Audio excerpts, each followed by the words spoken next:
¿Te has preguntado cuáles son las enseñanzas más profundas de Jesús y cómo pueden transformar tu vida? En este video, exploraremos 15 de sus enseñanzas más impactantes, desde el Sermón del Monte hasta la parábola del Hijo Pródigo. Descubriremos cómo estas lecciones atemporales abordan temas de amor, perdón, fe y la verdadera naturaleza del reino de Dios. ¿Qué significan estas enseñanzas para nosotros hoy y cómo pueden guiarnos en nuestro día a día? Quédate con nosotros hasta el final para desentrañar la sabiduría eterna de Jesús y aplicar sus enseñanzas a nuestra vida. Comencemos. Número 15. La parábola de las 10 vírgenes, Mateo 25, versículos del 1 al 13. La parábola de las 10 vírgenes, narrada en Mateo 25, 1, 13, es una enseñanza de Jesús sobre la importancia de la preparación y la vigilancia para su regreso. Esta parábola se encuentra en el contexto del discurso de Jesús sobre los últimos tiempos y su segunda venida, destacando la necesidad de estar siempre listos para recibir al Señor. En la parábola, Jesús compara el reino de los cielos con 10 vírgenes que tomaron sus lámparas y salieron a recibir al novio. 5 de ellas eran prudentes y llevaron aceite en sus vasijas además de sus lámparas, mientras que las otras 5 eran insensatas y no llevaron aceite consigo. Como el novio tardaba en llegar, todas cabecearon y se durmieron. A medianoche se oyó un clamor: «Aquí viene el novio, salid a recibirle». Entonces todas las vírgenes se levantaron y prepararon sus lámparas. Las insensatas dijeron a las prudentes: «Dadnos de vuestro aceite, porque nuestras lámparas se apagan». Pero las prudentes respondieron: «No, no sea que no haya suficiente para nosotras y para vosotras, id más bien a los que venden, y comprad para vosotras mismas». Mientras las insensatas iban a comprar aceite, llegó el novio. Las vírgenes que estaban preparadas entraron con él a las bodas, y se cerró la puerta. Después llegaron las otras vírgenes, diciendo: «Señor, Señor, ábrenos». Pero él respondió: «De cierto os digo, que no os conozco». Jesús concluye la parábola diciendo: «Velad, pues, porque no sabéis el día ni la hora en que el Hijo del Hombre ha de venir». Esta parábola ofrece varias lecciones profundas sobre la preparación y la vigilancia para el regreso de Cristo. La parábola subraya la importancia de estar preparados para la venida del Señor. Las 5 vírgenes prudentes se aseguraron de tener suficiente aceite para sus lámparas, anticipando la posibilidad de un retraso. Esta previsión representa la preparación espiritual continua, asegurándose de que nuestra fe y relación con Dios estén firmemente establecidas. En contraste, las vírgenes insensatas, que no llevaron aceite adicional, simbolizan a aquellos que no están espiritualmente preparados y no han tomado en serio la necesidad de estar listos para el regreso de Cristo. La parábola destaca la necesidad de vigilancia constante. El retraso del novio y el anuncio de su llegada a medianoche ilustran la incertidumbre del momento del regreso de Cristo. Jesús nos advierte que debemos estar siempre alerta y vigilantes, viviendo de manera que estemos listos para recibirle en cualquier momento. Esta vigilancia no es una espera pasiva, sino una vida activa de fe, obediencia y servicio a Dios. La parábola enseña que la preparación espiritual no puede ser compartida o transferida. Las vírgenes prudentes no pudieron dar su aceite a las insensatas. De la misma manera, cada persona es responsable de su propia relación con Dios. No podemos depender de la fe de otros para nuestra preparación espiritual, debemos asegurarnos de que estamos personalmente listos para el encuentro con el Señor. La conclusión de la parábola con las puertas cerradas y la respuesta del novio: «De cierto os digo, que no os conozco», subraya la gravedad de no estar preparados. La oportunidad de entrar en el banquete de bodas, que representa la entrada al reino de Dios, es limitada. Esta advertencia nos llama a tomar en serio nuestra preparación espiritual y a no retrasar el establecimiento de una relación genuina y firme con Dios. Reflexionar sobre la parábola de las 10 vírgenes nos invita a examinar nuestras propias vidas. ¿Estamos viviendo de manera que demuestra nuestra preparación y vigilancia para el regreso de Cristo? ¿Estamos cultivando nuestra fe, fortaleciendo nuestra relación con Dios y viviendo en obediencia a sus mandamientos? Esta parábola nos desafía a vivir con un sentido de urgencia y propósito, sabiendo que el regreso de Cristo es seguro, aunque desconocemos el momento exacto. La parábola de las 10 vírgenes en Mateo 25, versículos del 1 al 13, nos enseña sobre la necesidad crucial de estar preparados y vigilantes para el regreso de Cristo. A través de esta parábola, Jesús nos llama a vivir con una preparación espiritual continua, una vigilancia constante y una fe activa. Nos recuerda que la preparación espiritual es una responsabilidad personal y que la oportunidad de estar listos para el encuentro con el Señor es limitada. Al abrazar estas enseñanzas, podemos asegurarnos de que estaremos listos para recibir a Cristo cuando Él regrese, entrando con gozo en su reino eterno. Número 14. El amor y el perdón, Mateo 18 versículos del 21 al 22. No te digo hasta 7, sino aún hasta 70 veces 7.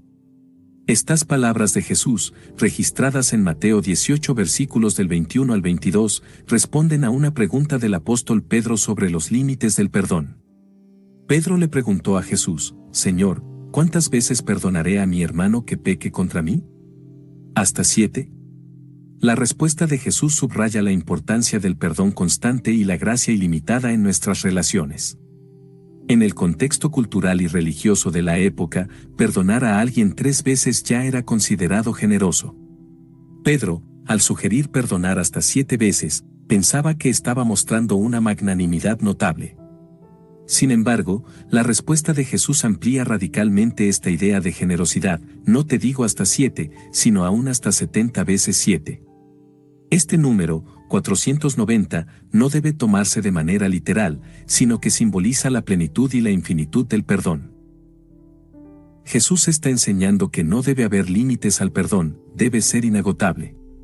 Esta enseñanza de Jesús sobre el perdón constante y la gracia ilimitada tiene profundas implicaciones para nuestras relaciones y nuestra vida espiritual. El perdón constante refleja el carácter de Dios.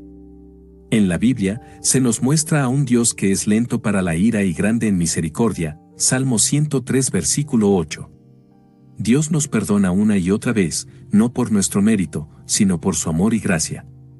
Al llamar a sus seguidores a perdonar sin límites, Jesús nos está invitando a imitar la naturaleza misericordiosa de Dios en nuestras propias vidas. El perdón es esencial para la salud y la reconciliación en nuestras relaciones. Las ofensas y los conflictos son inevitables en cualquier relación humana, ya sea en la familia, la amistad o la comunidad. Sin embargo, el rencor y la falta de perdón pueden destruir estas relaciones, causando dolor y división. El perdón, por otro lado, tiene el poder de sanar heridas, restaurar la confianza y fortalecer los lazos entre las personas.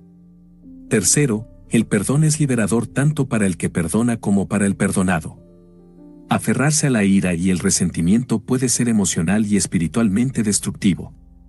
El perdón libera al ofensor del peso de la culpa y libera al ofendido de la carga del rencor, permitiendo que ambos encuentren paz y reconciliación.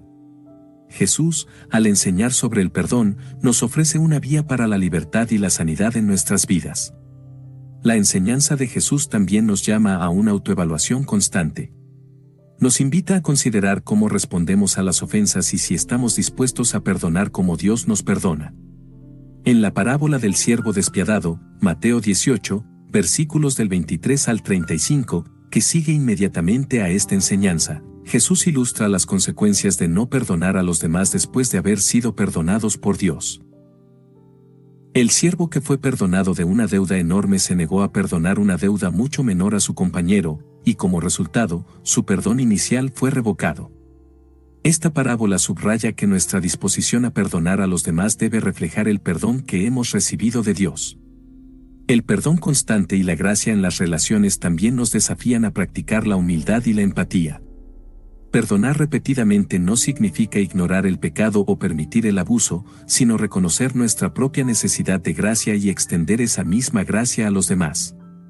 La humildad nos ayuda a ver nuestras propias fallas y a ofrecer el perdón desde un lugar de empatía y comprensión.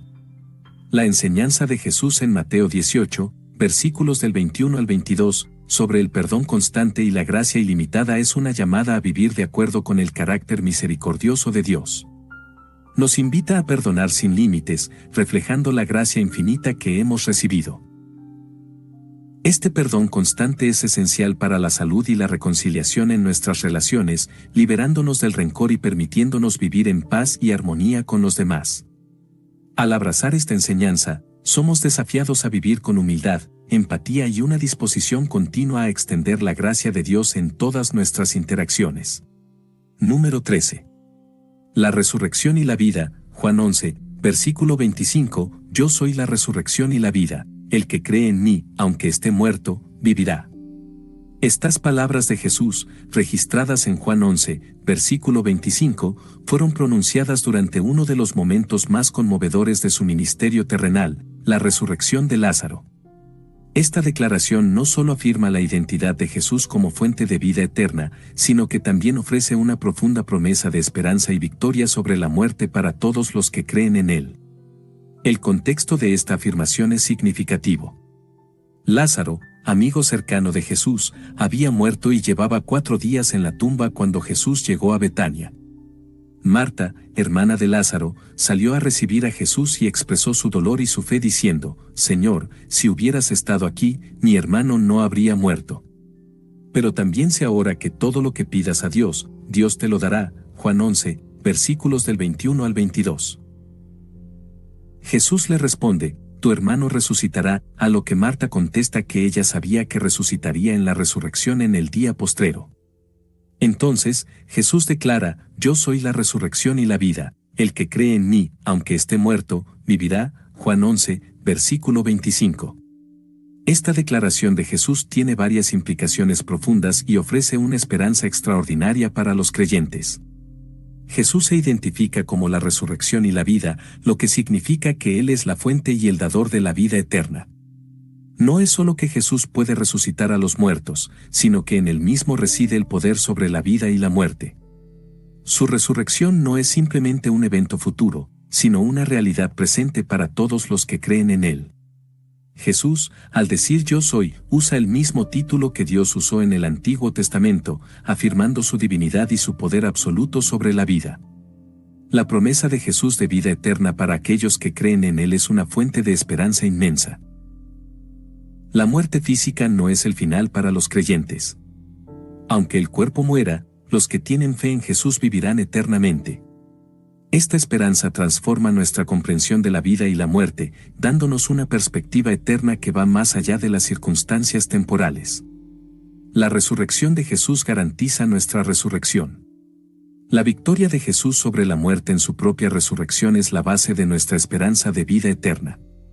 Pablo escribe en 1 Corintios 15, versículos del 20 al 22, mas ahora Cristo ha resucitado de los muertos, primicias de los que durmieron es hecho. Porque por cuanto la muerte entró por un hombre, también por un hombre la resurrección de los muertos. Porque, así como en Adán todos mueren, así también en Cristo todos serán vivificados. La resurrección de Jesús es la primicia y la garantía de que todos los que creen en Él también resucitarán. La promesa de Jesús como la resurrección y la vida también tiene implicaciones prácticas para nuestra vida diaria. Nos llama a vivir con una esperanza y una confianza que superan el miedo a la muerte. Esta seguridad en la vida eterna nos da valor para enfrentar las pruebas y dificultades con una perspectiva celestial, sabiendo que nuestra vida está segura en Cristo. Además, la promesa de vida eterna nos motiva a compartir el Evangelio con otros. Sabiendo que Jesús es la resurrección y la vida, estamos llamados a proclamar esta esperanza a un mundo que enfrenta la realidad de la muerte sin la seguridad de la resurrección. Compartir el mensaje de Jesús ofrece a otros la oportunidad de experimentar la vida eterna y la relación con Dios. La resurrección y la vida en Jesús nos invitan a una relación íntima y transformadora con Él. No es solo una esperanza futura, sino una realidad presente. Vivir en Cristo significa experimentar su vida resucitada aquí y ahora, manifestada en una vida de fe, amor y obediencia a Dios. La declaración de Jesús en Juan 11, versículo 25, como la resurrección y la vida ofrece una promesa profunda de vida eterna a través de Él. Jesús no solo tiene el poder de resucitar a los muertos, sino que es la fuente misma de la vida eterna. Esta promesa transforma nuestra perspectiva sobre la vida y la muerte, dándonos esperanza, valor y motivación para vivir y compartir el Evangelio. La resurrección y la vida en Jesús es una realidad presente y futura que garantiza nuestra victoria sobre la muerte y nuestra unión eterna con Dios. Número 12. La parábola de los talentos, Mateo 25, versículos del 14 al 30. La parábola de los talentos, narrada en Mateo 25, 14-30, es una enseñanza poderosa de Jesús sobre la responsabilidad y el uso de los dones que Dios nos ha dado. Esta parábola subraya la importancia de ser fieles y diligentes con lo que se nos ha confiado y las consecuencias de no hacerlo. En la parábola, un hombre se va de viaje y llama a sus siervos, confiándole sus bienes. A uno le da 5 talentos, a otro 2 y a otro 1, a cada uno conforme a su capacidad. Luego se marcha. El que había recibido 5 talentos negocia con ellos y gana otros 5, el que recibió 2 talentos también gana otros 2. Pero el que recibió 1 cava en la tierra y esconde el dinero de su señor. Cuando el señor regresa, llama a sus siervos para que rindan cuentas de lo que hicieron con los talentos. El siervo que recibió 5 talentos presenta otros 5, diciendo: Señor, 5 talentos me entregaste, aquí tienes, he ganado otros 5 talentos sobre ellos. Su señor le dice: Bien, buen siervo y fiel, sobre poco has sido fiel, sobre mucho te pondré, entra en el gozo de tu señor. Lo mismo ocurre con el siervo que recibió 2 talentos, quien presenta otros 2 y recibe la misma alabanza y recompensa. Sin embargo, el siervo que recibió 1 talento dice: Señor, te conocía que eres hombre duro, que ciegas donde no sembraste, y recoges donde no esparciste, y tuve miedo, y fui y escondí tu talento en la tierra, aquí tienes lo que es tuyo. Su señor le responde: Siervo malo y negligente, sabías que ciego donde no sembré, y que recojo donde no esparcí. Por tanto, debías haber dado mi dinero a los banqueros, y al venir yo hubiera recibido lo que es mío con los intereses. Ordena entonces quitarle el talento y dárselo al que tiene 10 talentos, y expulsa al siervo inútil a las tinieblas de afuera, allí será el lloro y el crujir de dientes. La parábola concluye con una declaración significativa: porque al que tiene, le será dado, y tendrá más, y al que no tiene, aun lo que tiene le será quitado. Esta parábola enseña varias lecciones importantes sobre la responsabilidad y el uso de los dones que Dios nos ha dado. Cada uno de nosotros ha recibido dones y habilidades de Dios, a cada uno conforme a su capacidad. Esto significa que Dios conoce nuestras capacidades y nos da responsabilidades acordes a ellas. No todos reciben la misma cantidad, pero todos tienen algo con lo que pueden contribuir. Dios espera que usemos estos dones de manera productiva y diligente. Los 2 primeros siervos tomaron los talentos y trabajaron con ellos, duplicando lo que habían recibido.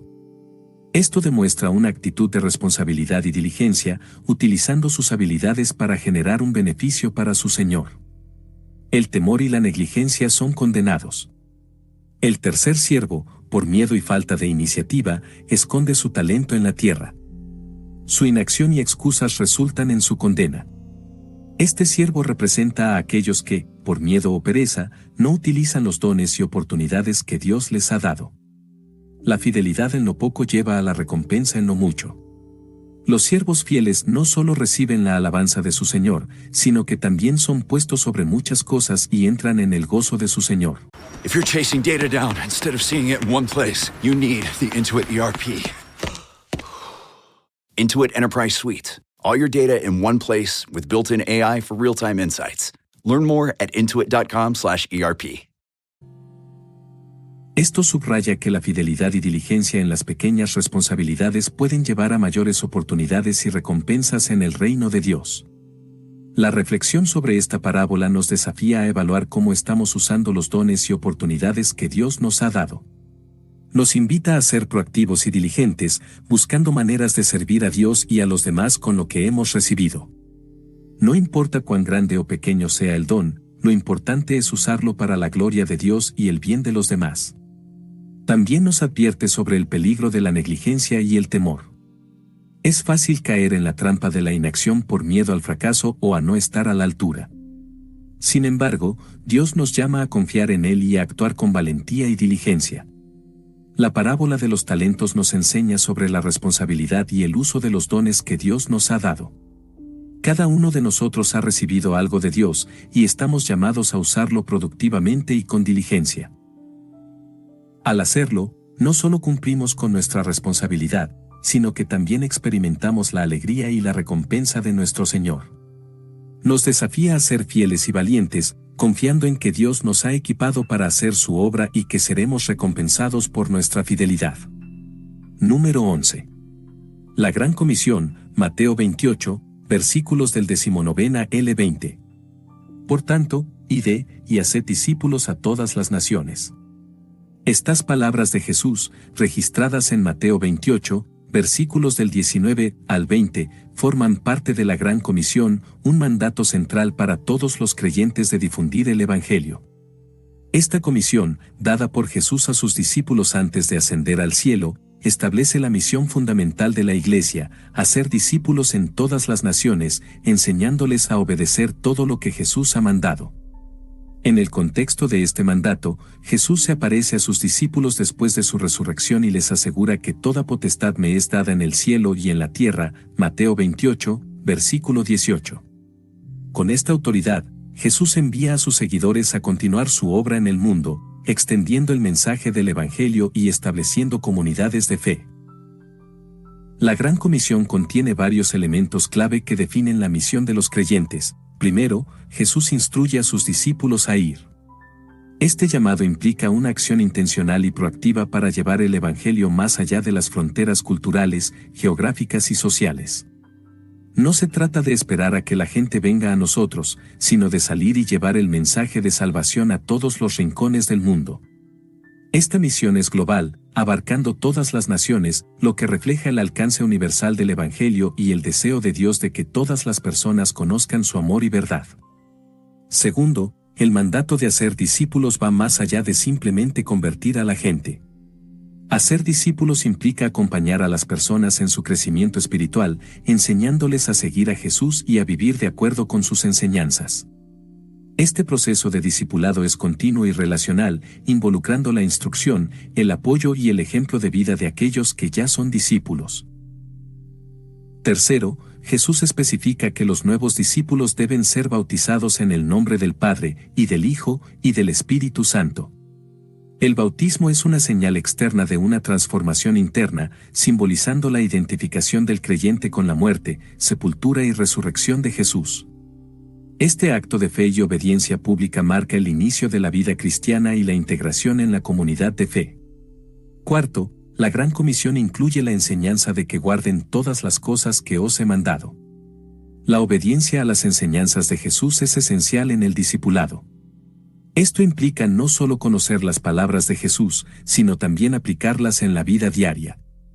Los discípulos deben ser instruidos en la totalidad del mensaje de Jesús, viviendo vidas que reflejen sus valores y principios. La Gran Comisión también incluye una promesa poderosa: «He aquí yo estoy con vosotros todos los días, hasta el fin del mundo». Jesús asegura su presencia continua con sus seguidores, dándoles la confianza y el poder necesarios para cumplir su misión. Esta promesa de presencia divina es un recordatorio de que no estamos solos en nuestra tarea de hacer discípulos. Jesús está con nosotros, guiándonos y fortaleciendo nuestra labor. Reflexionar sobre la Gran Comisión nos desafía a evaluar nuestra propia participación en la misión de Dios. Nos invita a considerar cómo estamos involucrados en el proceso de hacer discípulos, tanto local como globalmente. ¿Estamos compartiendo activamente el Evangelio con aquellos que nos rodean? ¿Estamos apoyando y participando en esfuerzos misioneros que llevan el mensaje de Jesús a otras naciones? La Gran Comisión también nos llama a vivir como discípulos comprometidos, obedeciendo las enseñanzas de Jesús y ayudando a otros a hacer lo mismo. Esto implica invertir tiempo y recursos en el discipulado, acompañando a otros en su crecimiento espiritual y formando comunidades de fe que reflejen el amor y la verdad de Cristo. La Gran Comisión en Mateo 28, versículos del 19 al 20, establece la misión central de los creyentes de difundir el Evangelio y hacer discípulos en todas las naciones. Este mandato nos llama a ir, a bautizar y a enseñar, asegurando que las enseñanzas de Jesús sean conocidas y obedecidas en todo el mundo. Con la promesa de la presencia continua de Jesús, estamos equipados y motivados para cumplir esta misión, llevando el mensaje de salvación y transformando vidas para la gloria de Dios. Número 10. La verdadera vid, Juan 15, versículos del 1 al 5. Yo soy la vid verdadera, y mi Padre es el labrador. Vosotros sois los pámpanos. En esta declaración, registrada en Juan 15, versículos del 1 al 5, Jesús se presenta como la vid verdadera y describe la relación esencial entre Él, su Padre y sus seguidores. Esta metáfora subraya la importancia de permanecer en Cristo para llevar fruto espiritual y vivir una vida plena en el propósito de Dios. La vid es una imagen rica en simbolismo bíblico, a menudo utilizada para representar al pueblo de Israel. Al decir yo soy la vid verdadera, Jesús se identifica como el cumplimiento y la realidad de lo que Israel estaba destinado a ser, la fuente de vida y fertilidad espiritual. Su afirmación también implica que cualquier otro intento de encontrar vida y sustento espiritual fuera de él es insuficiente y falso.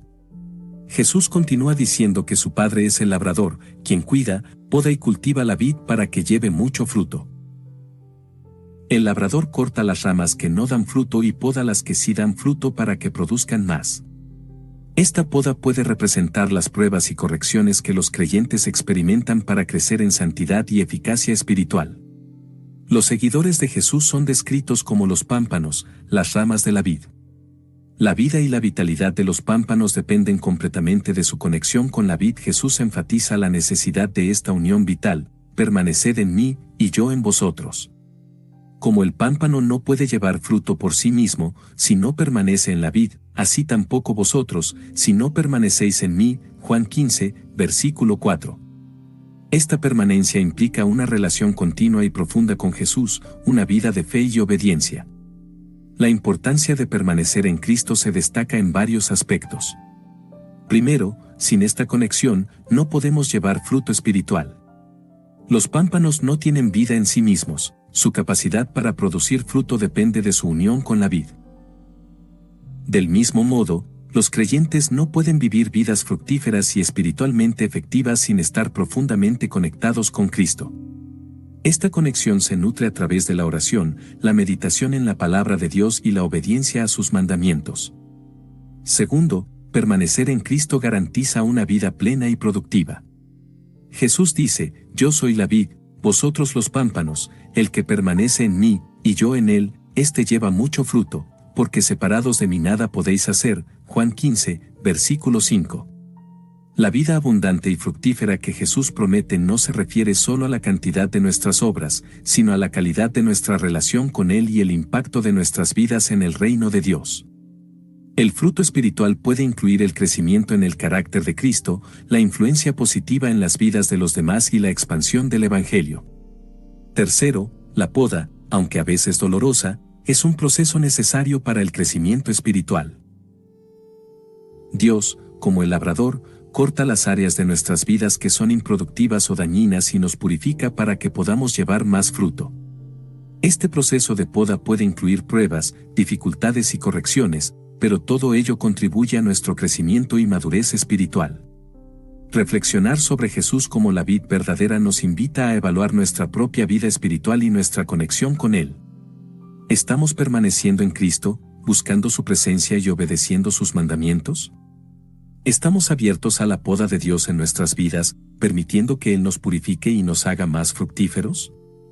Permanecer en Cristo también nos llama a vivir en una comunidad de fe, donde podemos apoyarnos y animarnos mutuamente a crecer en nuestra relación con Él. Los pámpanos en una vid están interconectados, y su bienestar colectivo depende de su unión con la vid. LifeLock, how can I help?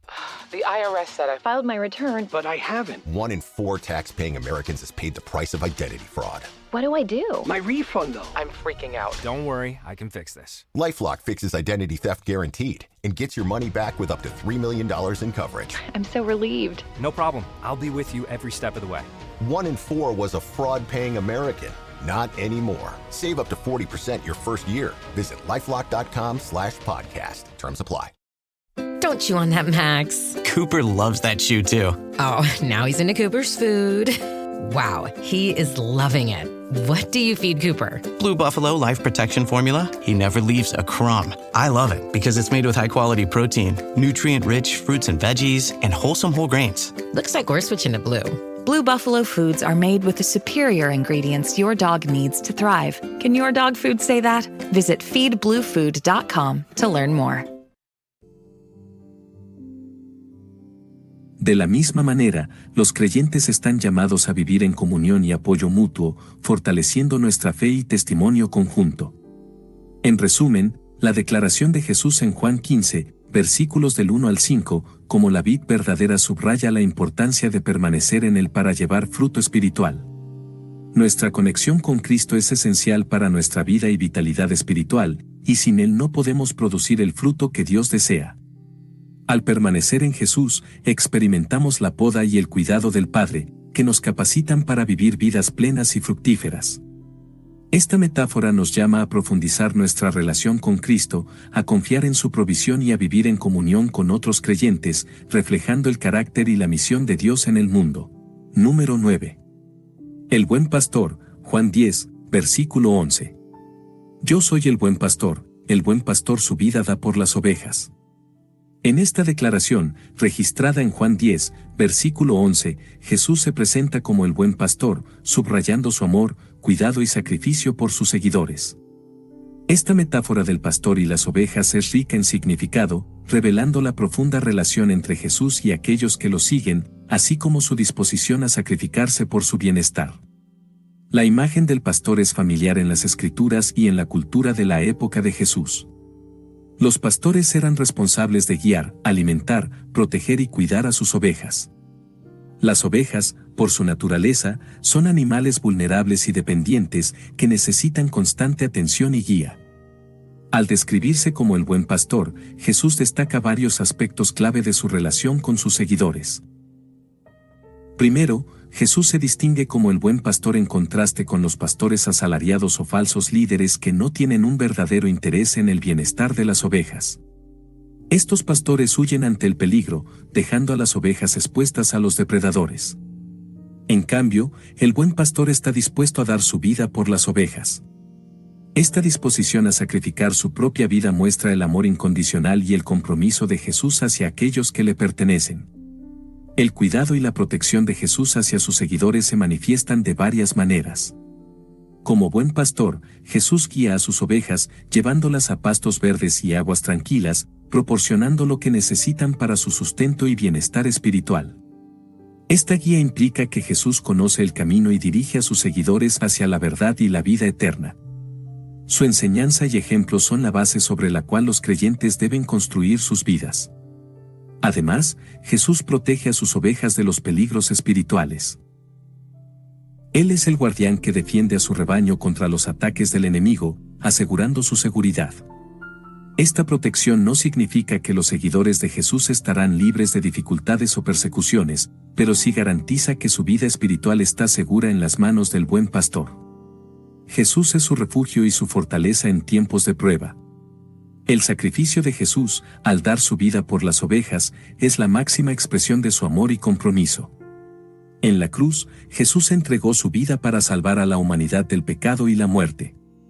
Este acto de sacrificio redentor no solo demuestra su amor inigualable, sino que también establece la base de la salvación y la reconciliación con Dios. Jesús, el buen pastor, pagó el precio más alto para asegurar la vida eterna de sus ovejas. La relación entre el buen pastor y sus ovejas también se caracteriza por el conocimiento mutuo. Jesús dice en Juan 10, versículo 14, «Yo soy el buen pastor, y conozco mis ovejas, y las mías me conocen». Esta relación íntima implica que Jesús conoce profundamente a cada uno de sus seguidores, comprendiendo sus necesidades, debilidades y anhelos. Del mismo modo, los seguidores de Jesús reconocen su voz y confían en su guía y protección. Esta confianza se basa en la experiencia de su fidelidad y amor. Reflexionar sobre Jesús como el buen pastor nos invita a considerar nuestra propia relación con Él. Nos desafía a confiar plenamente en su cuidado y protección, sabiendo que Él está dispuesto a guiar y defendernos en todo momento. También nos llama a seguir su ejemplo de sacrificio y amor desinteresado, viviendo de manera que refleje su carácter en nuestras relaciones con los demás. El cuidado y la protección de Jesús hacia sus seguidores también nos inspiran a ser pastores en nuestras propias esferas de influencia. Ya sea en nuestras familias, comunidades o iglesias, estamos llamados a cuidar de los demás con el mismo amor y dedicación que Jesús muestra hacia nosotros. Esto implica guiar, alimentar, proteger y sacrificar por el bienestar de aquellos a quienes servimos. La declaración de Jesús en Juan 10, versículo 11 como el buen pastor revela su profundo amor y compromiso con sus seguidores. Él es el pastor que guía, protege y sacrifica su vida por sus ovejas. Esta metáfora nos llama a confiar en su cuidado y protección, a reconocer su sacrificio redentor y a vivir de acuerdo con su ejemplo de amor y servicio. Jesús, el buen pastor, es nuestro guía y protector, y en su amor encontramos seguridad y vida eterna. Número 8. La luz del mundo, Juan 8, versículo 12. Yo soy la luz del mundo, el que me sigue, no andará en tinieblas, sino que tendrá la luz de la vida. Estas palabras de Jesús, registradas en Juan 8, versículo 12, son una afirmación poderosa de su identidad y misión. Jesús se presenta como la luz del mundo, ofreciendo guía y verdad a todos los que lo siguen, prometiendo liberarlos de las tinieblas y llevarlos a la luz de la vida. El contexto de esta declaración es significativo. Jesús pronuncia estas palabras durante la fiesta de los tabernáculos, una celebración judía que incluía ceremonias de iluminación en el templo. Estas ceremonias conmemoraban la columna de fuego que guiaba a los israelitas en el desierto, simbolizando la presencia y la guía de Dios.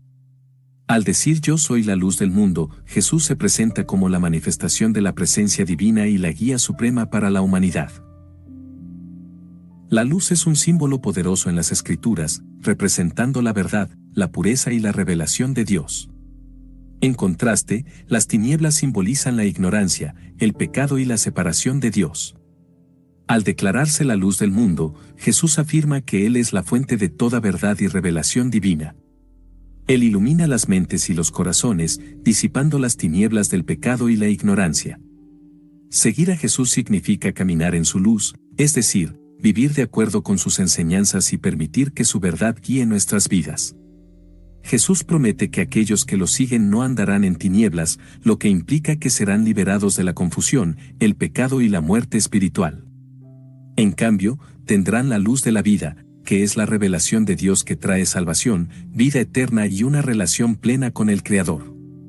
La luz de Jesús ofrece guía en un mundo lleno de incertidumbre y oscuridad. En tiempos de dificultad y confusión, seguir a Jesús nos proporciona dirección y esperanza. Su luz revela el camino correcto a seguir, mostrándonos cómo vivir de manera que honre a Dios y beneficie a los demás.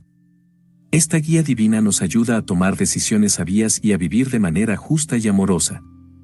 Además, la luz de Jesús revela la verdad sobre Dios y sobre nosotros mismos.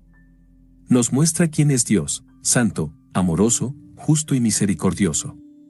También nos revela nuestra necesidad de redención y la profundidad del amor de Dios, que envió a su Hijo para salvarnos. Esta verdad transforma nuestras vidas, llevándonos al arrepentimiento y a una relación renovada con Dios. La promesa de Jesús de que quienes lo siguen tendrán la luz de la vida también implica una transformación interna. Su luz no solo nos guía externamente, sino que también nos ilumina internamente, renovando nuestras mentes y corazones.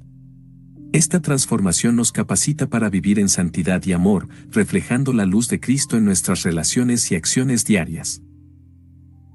Jesús, como la luz del mundo, también nos llama a ser portadores de su luz. En Mateo 5, versículos del 14 al 16, Jesús dice a sus seguidores: «Vosotros sois la luz del mundo». Una ciudad asentada sobre un monte no se puede esconder. Ni se enciende una luz y se pone debajo de un almud, sino sobre el candelero, y alumbra a todos los que están en casa. Así alumbre vuestra luz delante de los hombres, para que vean vuestras buenas obras y glorifiquen a vuestro Padre que está en los cielos. Somos llamados a reflejar la luz de Jesús en nuestras vidas, viviendo de manera que otros vean sus buenas obras y glorifiquen a Dios. Reflexionar sobre Jesús como la luz del mundo nos invita a examinar nuestras propias vidas.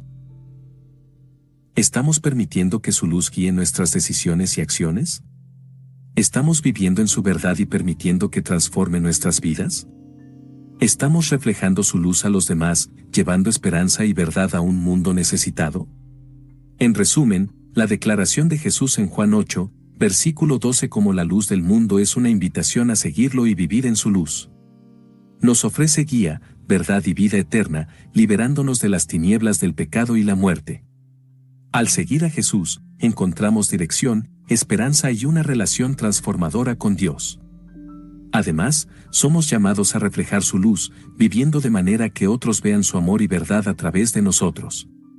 En un mundo lleno de oscuridad, la luz de Jesús es una fuente inagotable de esperanza y vida. Número 7. El pan de vida, Juan 6, versículo 35. Yo soy el pan de vida, el que a mí viene, nunca tendrá hambre, y el que en mí cree, no tendrá sed jamás. Estas palabras de Jesús, registradas en Juan 6, versículo 35, destacan una de las declaraciones más significativas sobre su identidad y su misión. Jesús se presenta como el pan de vida, subrayando la provisión espiritual y la profunda dependencia que los creyentes deben tener en Él. El contexto de esta declaración se sitúa después del milagro de la alimentación de los 5,000, donde Jesús multiplica 5 panes y 2 peces para alimentar a una multitud hambrienta. Este milagro impresionó a la gente, que comenzó a seguir a Jesús buscando más señales y provisiones materiales. Jesús, aprovechando la ocasión, dirige su atención hacia una comprensión más profunda y espiritual de lo que realmente necesitan. En su discurso, Jesús reprende a la multitud por buscarle solo por el pan físico que les dio y les insta a trabajar por el alimento que permanece para vida eterna, el cual Él mismo les dará. Cuando la gente le pregunta qué deben hacer para realizar las obras de Dios, Jesús responde: esta es la obra de Dios, que creáis en el que Él ha enviado. Juan 6, versículo 29. Jesús luego se identifica claramente como el pan de vida, diciendo: yo soy el pan de vida, el que a mí viene, nunca tendrá hambre, y el que en mí cree, no tendrá sed jamás. Juan 6:35. Esta afirmación revela que Jesús es el sustento espiritual esencial para la vida eterna. No se refiere a la satisfacción de necesidades físicas, sino a una provisión mucho más profunda y duradera, la satisfacción del hambre y la sed espiritual del ser humano. La declaración de Jesús como el pan de vida tiene varias implicaciones importantes. Does it ever feel like you're a marketing professional just speaking into the void? But with LinkedIn ads, you can know you're reaching the right decision makers, a network of 130 million of them, in fact. You can even target buyers by job title, industry, company, seniority, skills, and did I say job title? See how you can avoid the void and reach the right buyers with LinkedIn ads. Spend $250 on your first campaign and get a free $250 credit for the next one. Get started at linkedin.com/campaign. Terms and conditions apply. Primero, subraya que Jesús es la fuente de vida y sustento espiritual. Así como el pan es un alimento básico que sostiene la vida física, Jesús es esencial para la vida espiritual. Sin Él, las almas humanas permanecen hambrientas y sedientas, buscando satisfacción en cosas que nunca pueden realmente saciar. Solo en Jesús encontramos la plenitud y la verdadera satisfacción de nuestras necesidades más profundas. Al identificarse como el pan de vida, Jesús subraya la necesidad de una dependencia continua en Él. No es suficiente venir a Él una vez, debemos vivir en una relación constante de fe y confianza en Él. Esta dependencia implica buscar su presencia diaria, confiar en su palabra y permitir que su espíritu nos guíe y fortalezca. Además, Jesús aclara que para recibir este sustento espiritual, debemos venir a Él y creer en Él. La fe en Jesús es el medio por el cual recibimos la vida eterna y la satisfacción espiritual. Esta creencia no es meramente intelectual, sino una confianza y entrega total a Jesús como Señor y Salvador.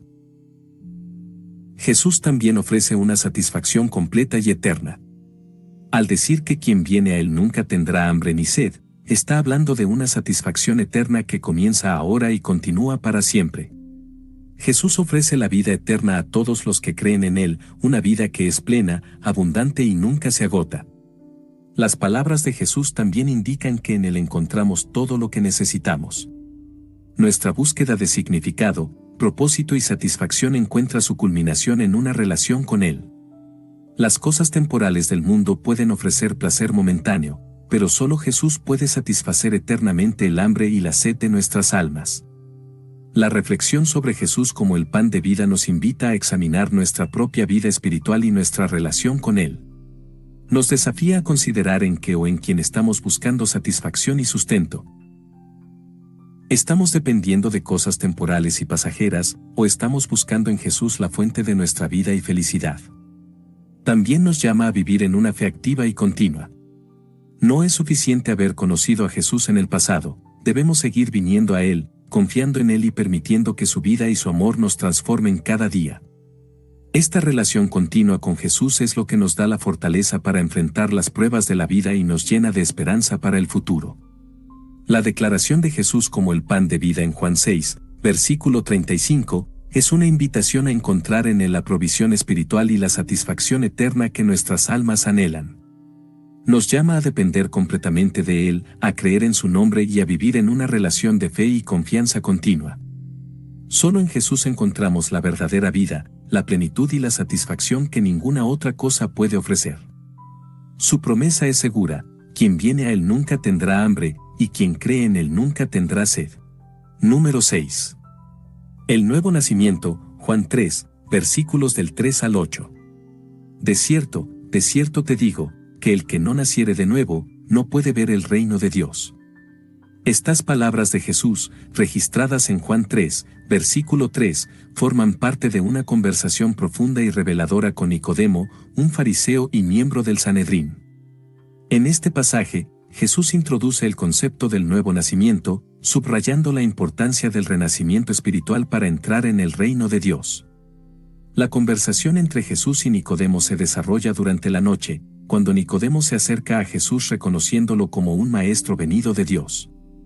Nicodemo dice: Rabí, sabemos que has venido de Dios como maestro, porque nadie puede hacer estas señales que tú haces, si no está Dios con él. Juan 3, versículo 2. Jesús, respondiendo a la búsqueda sincera de Nicodemo, le dice: de cierto te digo, que el que no naciere de nuevo, no puede ver el reino de Dios. Nicodemo, desconcertado, pregunta: ¿cómo puede un hombre nacer siendo viejo? ¿Puede acaso entrar por segunda vez en el vientre de su madre y nacer? Juan 3, versículo 4.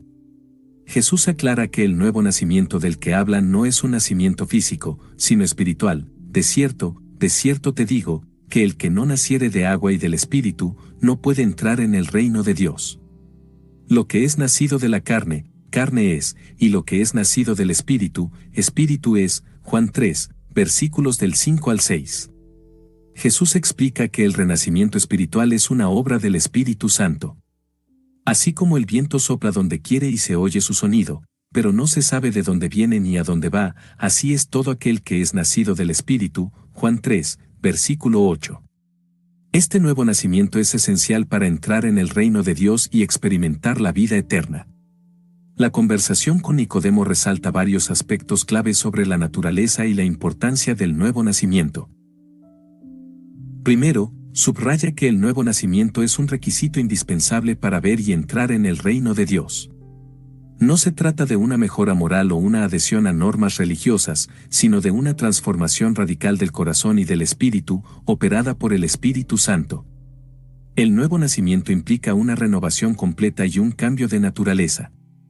Aquellos que nacen de nuevo son regenerados por el Espíritu Santo, lo que resulta en una nueva vida caracterizada por la obediencia a Dios y la conformidad con su voluntad. Esta transformación no puede ser lograda por esfuerzos humanos, sino que es un regalo de la gracia de Dios a través de la fe en Jesucristo. El nacimiento de agua y del Espíritu mencionado por Jesús probablemente alude al bautismo y a la obra purificadora del Espíritu Santo. El agua simboliza la purificación y el arrepentimiento, mientras que el Espíritu representa la regeneración y la renovación interna. Juntos, estos elementos subrayan la necesidad de una limpieza espiritual y una renovación interna para entrar en el reino de Dios. El nuevo nacimiento también enfatiza la soberanía de Dios en la salvación. Así como el viento sopla donde quiere, el Espíritu Santo actúa soberanamente para regenerar y transformar a aquellos que creen en Cristo. Este acto divino de regeneración es una manifestación del amor y la gracia de Dios, que da vida nueva a los pecadores y los hace partícipes de su reino. La importancia del nuevo nacimiento se refleja en la enseñanza y el ministerio de Jesús.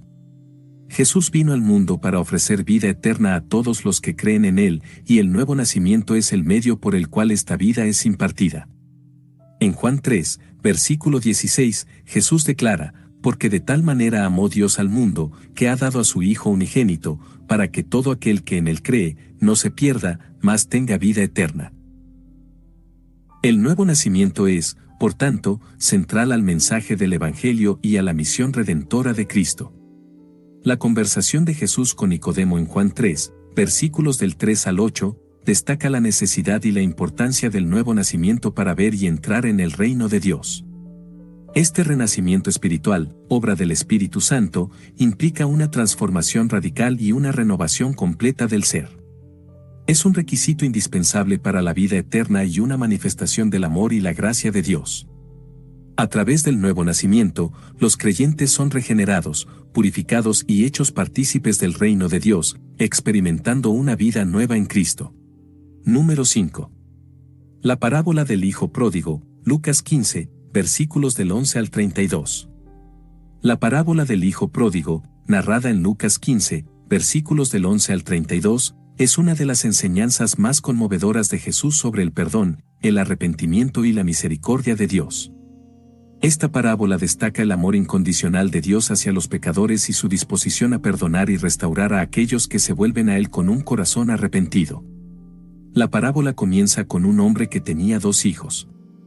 El hijo menor, en un acto de rebeldía e impaciencia, le pide a su padre la parte de la herencia que le corresponde.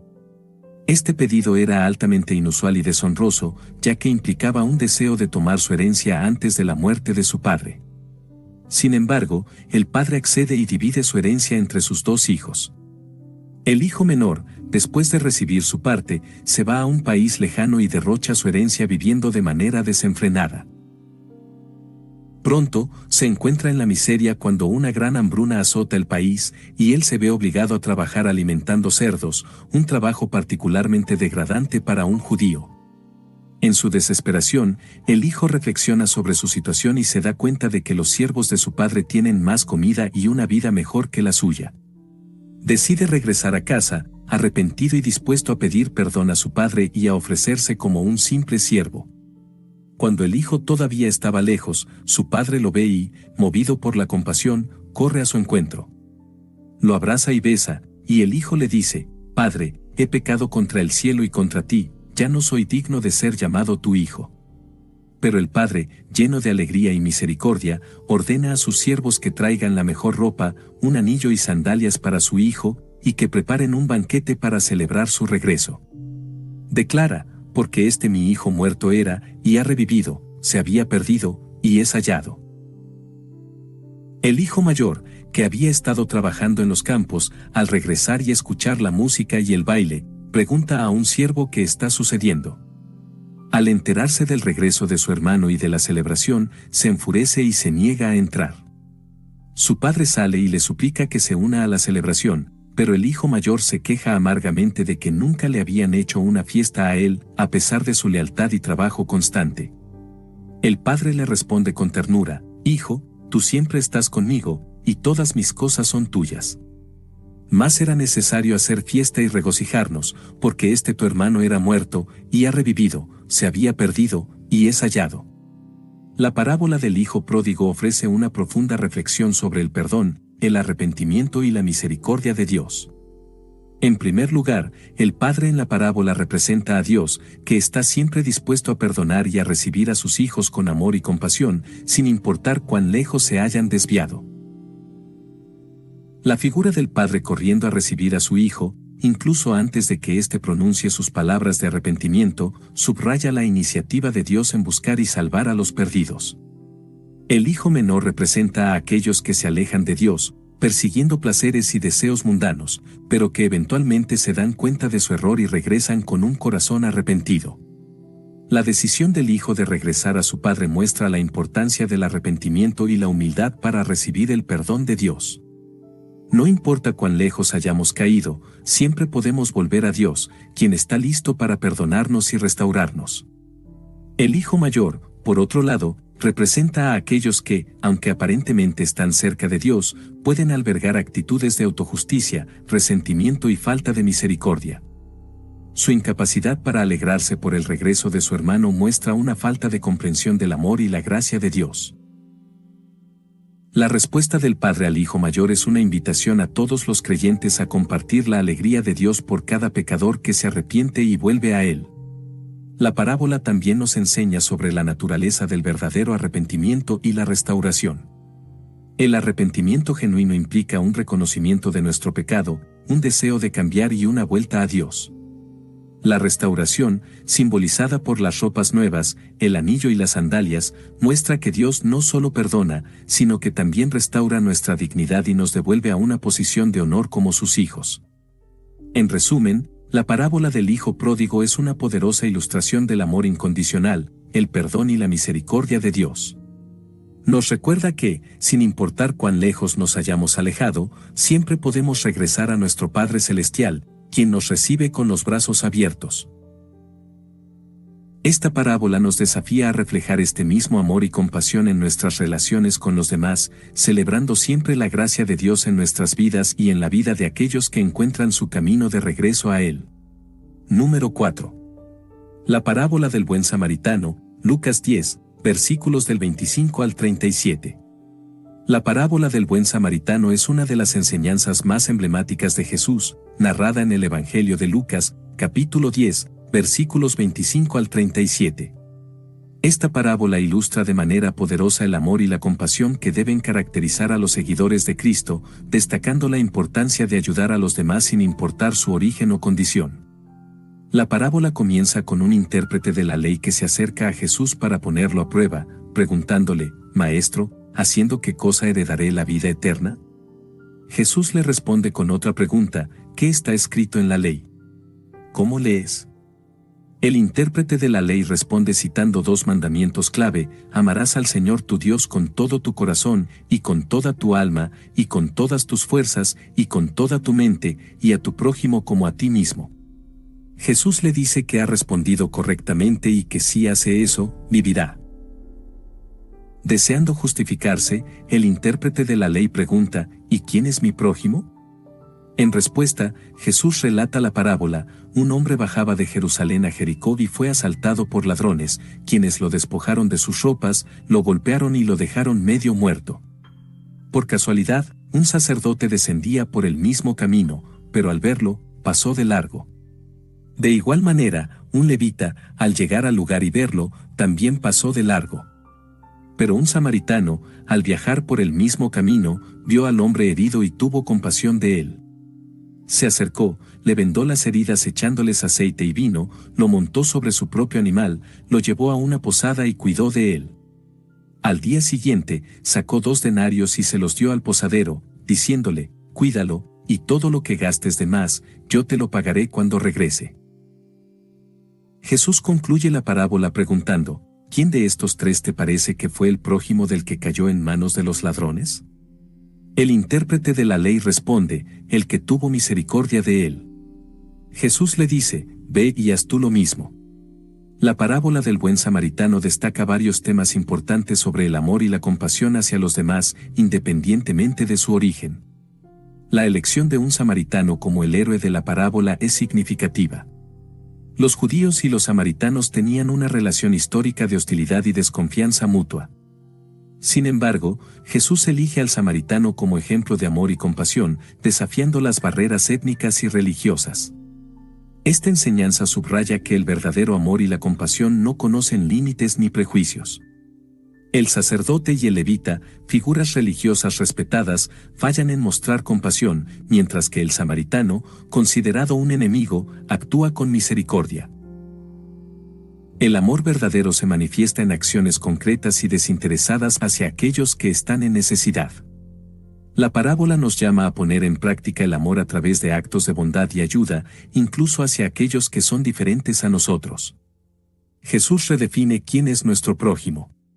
No se trata solo de aquellos que están cerca de nosotros en términos de proximidad física o relación social, sino de cualquier persona que necesita nuestra ayuda. El prójimo es cualquiera que encontramos en el camino de la vida y que requiere nuestra compasión y asistencia.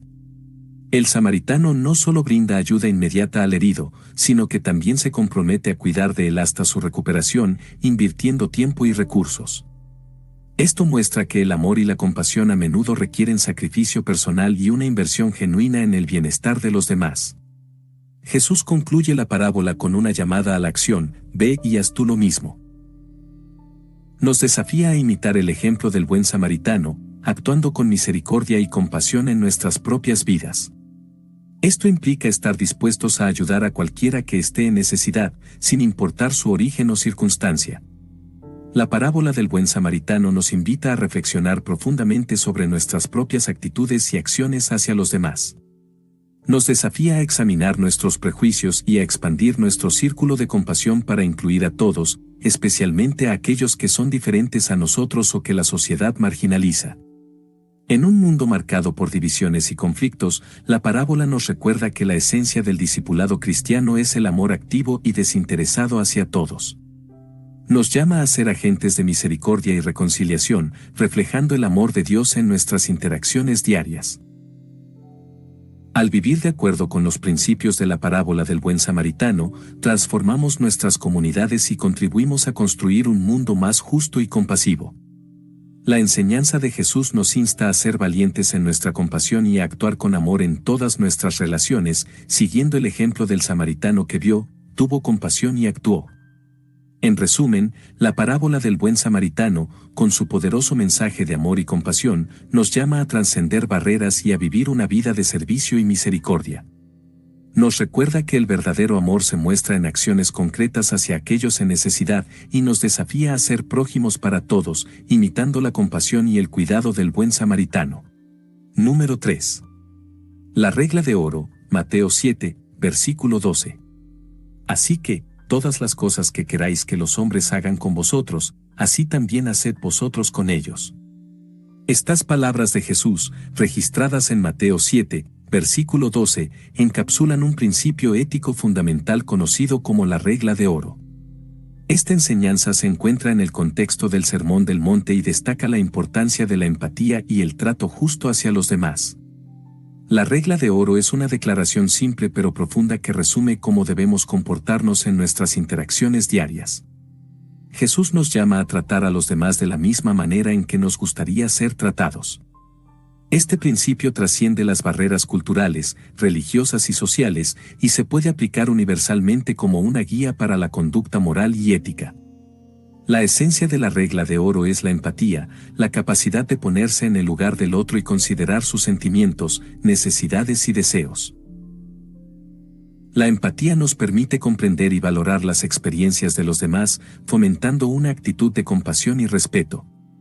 Al practicar la empatía, reconocemos la humanidad común que compartimos y nos esforzamos por crear un entorno de apoyo y amabilidad. El llamado de Jesús a hacer a los demás lo que queremos que nos hagan también implica una responsabilidad activa. No se trata solo de evitar el mal o la injusticia, sino de tomar la iniciativa para hacer el bien y mostrar bondad. Esto puede manifestarse en actos de servicio, generosidad, comprensión y perdón. Al hacerlo, construimos relaciones basadas en la confianza y el respeto mutuo. La regla de oro también nos desafía a examinar nuestras propias acciones y motivaciones.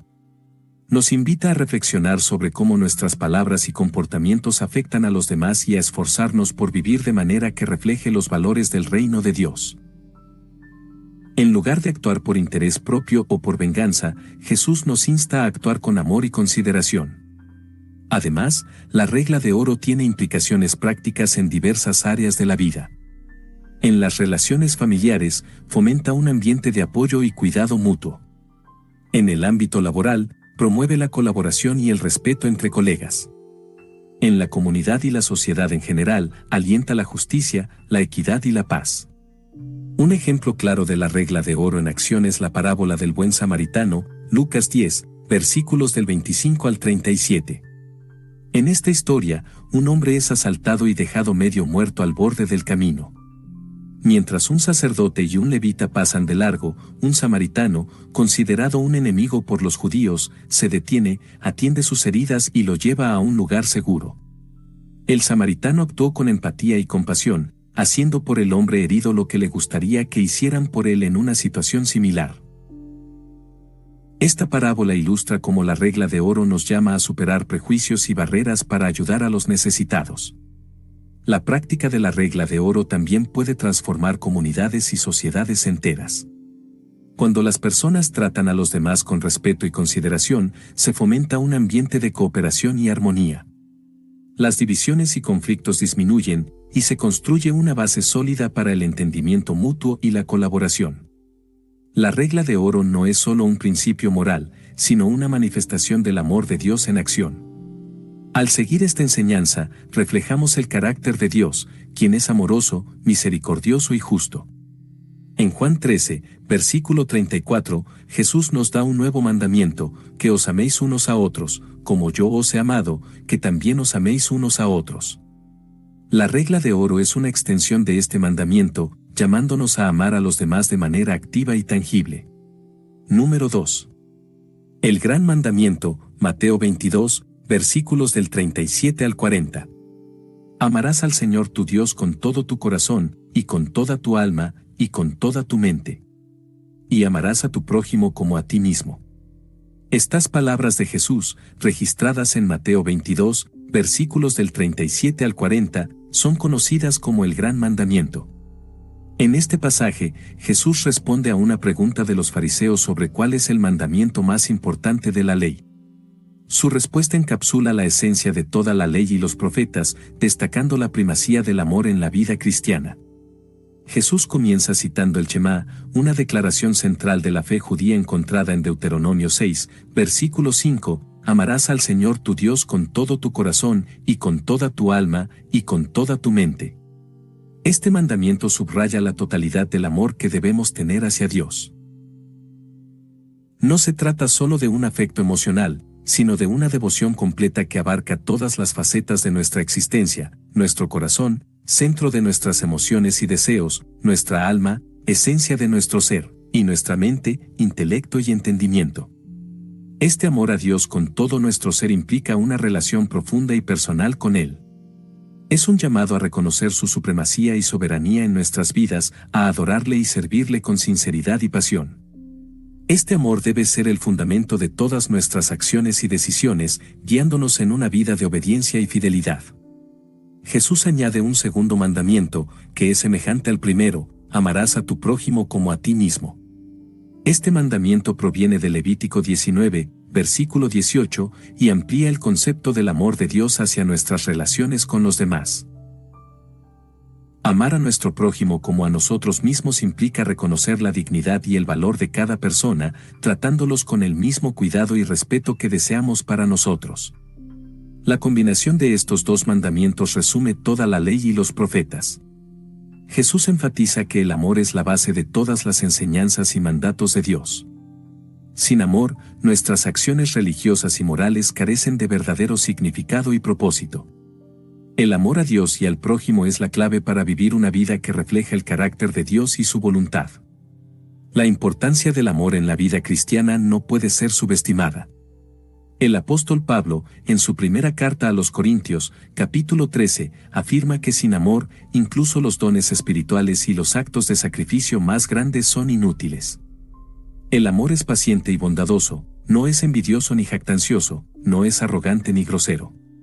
El amor no busca lo suyo, no se irrita, no guarda rencor, no se alegra de la injusticia, sino que se regocija con la verdad. Todo lo sufre, todo lo cree, todo lo espera, todo lo soporta. El amor nunca deja de ser. El amor es la manifestación más pura de la naturaleza de Dios. En 1 de Juan 4, versículo 8, se nos dice que Dios es amor.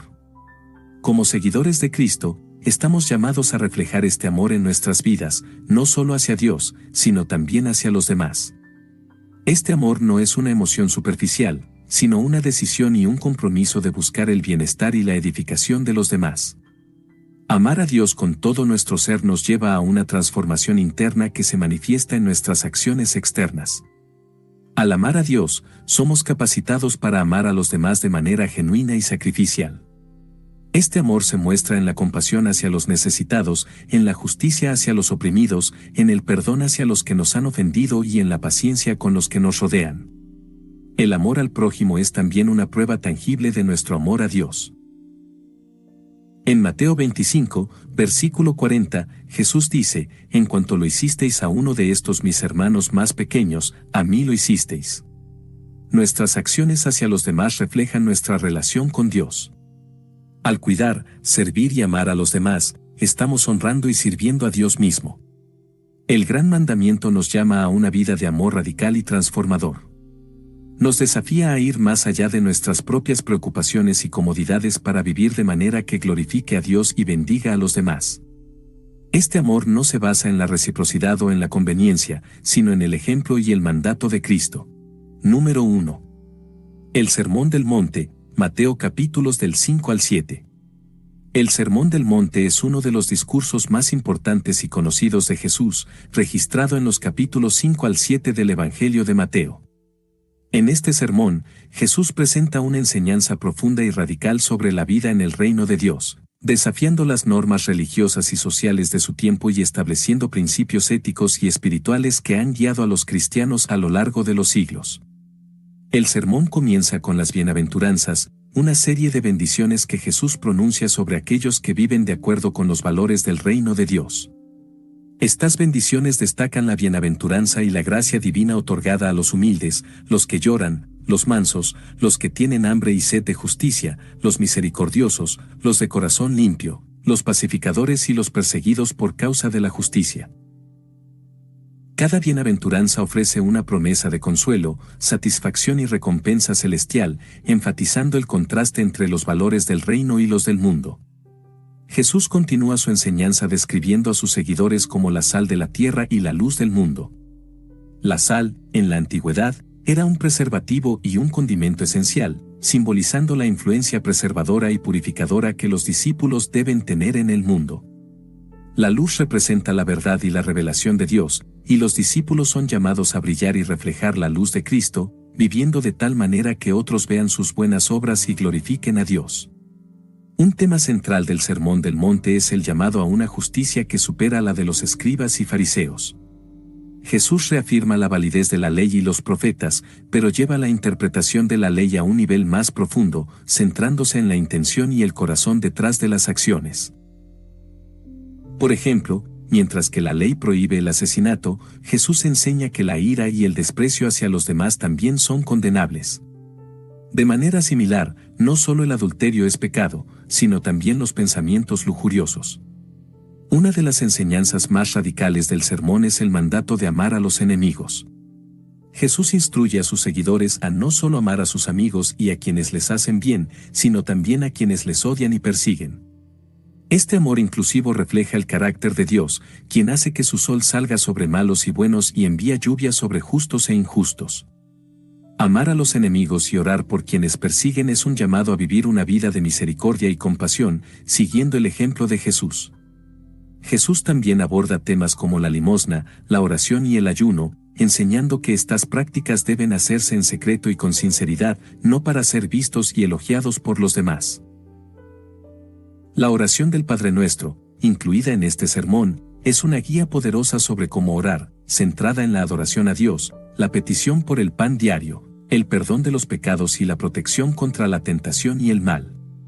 Otro aspecto fundamental del sermón es la enseñanza sobre la ansiedad y la confianza en Dios. Jesús insta a sus seguidores a no preocuparse por sus necesidades materiales, recordándoles que Dios cuida de las aves del cielo y de los lirios del campo, y que Él proveerá para sus hijos. En lugar de estar ansiosos, los discípulos deben buscar primero el reino de Dios y su justicia, confiando en que todas las demás cosas les serán añadidas. Jesús concluye el sermón con una serie de advertencias y exhortaciones, animando a sus oyentes a poner en práctica sus enseñanzas. Utiliza la metáfora de dos constructores, uno que construye su casa sobre la roca, simbolizando a quienes oyen y obedecen sus palabras, y otro que construye sobre la arena, representando a quienes oyen pero no obedecen. La casa sobre la roca permanece firme ante las tormentas, mientras que la casa sobre la arena se derrumba, ilustrando la importancia de una fe obediente y una vida fundamentada en las enseñanzas de Jesús. La reflexión sobre el Sermón del Monte nos llama a vivir una vida de justicia y amor radicales. Nos desafía a reexaminar nuestras actitudes y acciones, alineándolas con los valores del reino de Dios. La justicia que Jesús demanda no se trata solo de acciones externas, sino de una transformación interior que refleja el carácter de Dios en cada aspecto de nuestra vida. Amar a los enemigos, ser la sal y la luz del mundo, y vivir con una confianza inquebrantable en la providencia de Dios son principios que deben guiar la vida de todo seguidor de Cristo. El Sermón del Monte nos invita a un discipulado auténtico, donde nuestras vidas reflejan el amor, la gracia y la verdad de Dios en un mundo que desesperadamente necesita estos valores.